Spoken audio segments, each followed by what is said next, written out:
Welcome to another Workshop Wednesday where I show you behind the scenes my business tabletop upgrades. And these guys are some Malifaux figures from a Neverborn crew.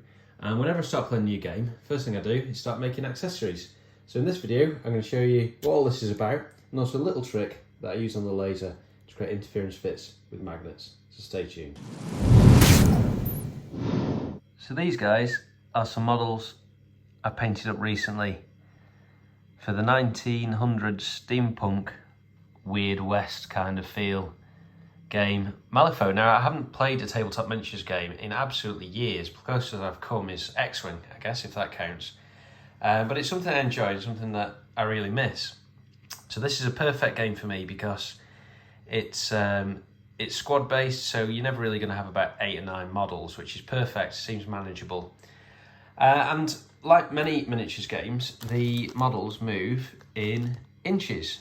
And what I thought I'd do is make a nice little measuring stick set. I noticed on Etsy all the other offerings are of a style, not one that I particularly enjoy, and also the kind of weird bundles, a lot of MDF going on. So this is cardboard, and this is very much a prototype, but I've put a few little usability features in here.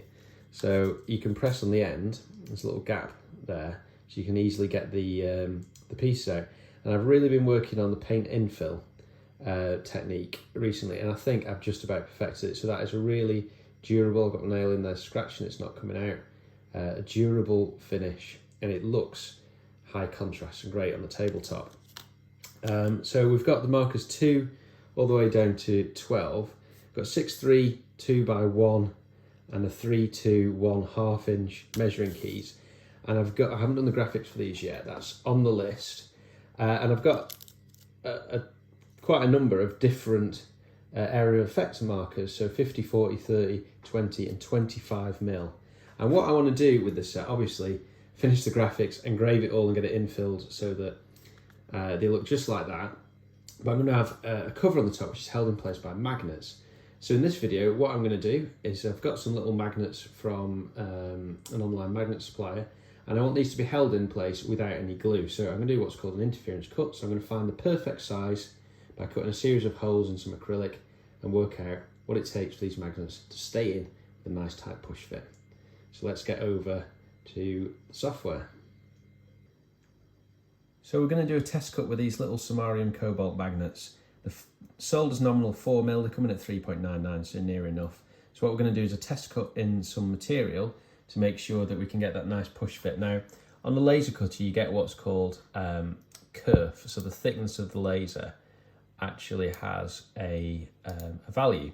So I'm going to just use some standard cut parameters, and basically what I'll do is I'll do a little array, and I will change the size of these, varying between probably 3.8 and 4, going up in 0.05 steps, and we'll find out exactly what is the best fit. So I'll get that organised, and then we will go over and burn them on the laser cutter.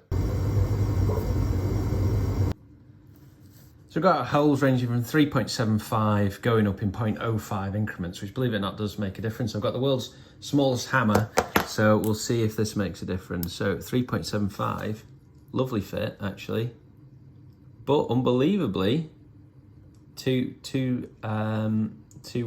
wide, too loose for me. So 4 obviously has got no chance.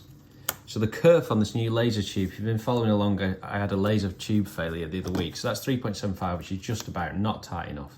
These samarium cobalt magnets will pull about, getting on for 1 kilogram per pair. So that'll just rip right out. So we're gonna have to go even smaller. So take 2. Okay, we've gone 3.75, going down in 0.025 increments.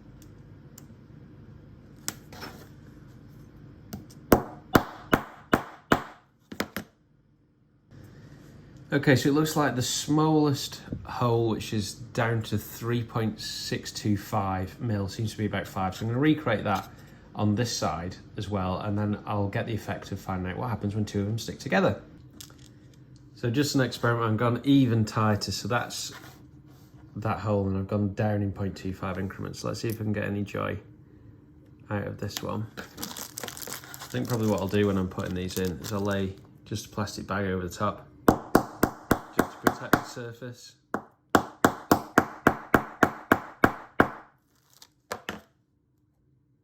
And there we go, look, that is the difference in 0.25 millimeters, it's cracked it.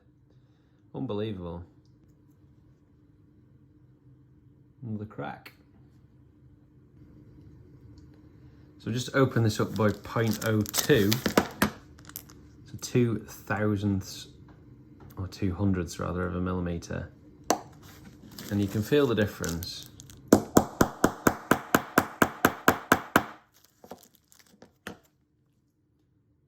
No sign of cracking, but then it wasn't as far from the edge. Let's see how they interact when I put two together.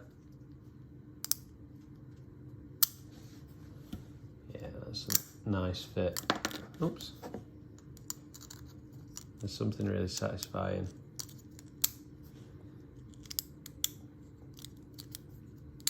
About magnets.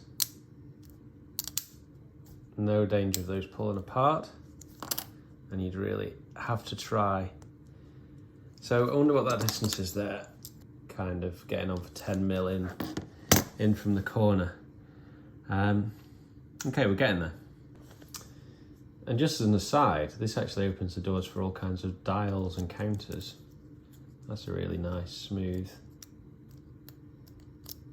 action.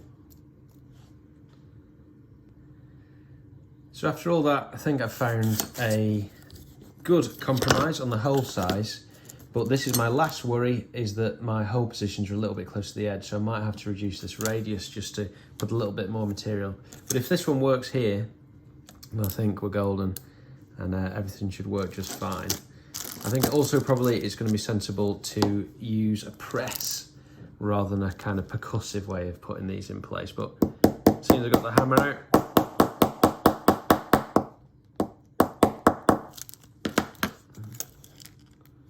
no sign of cracking there, although it's not seated all the way home.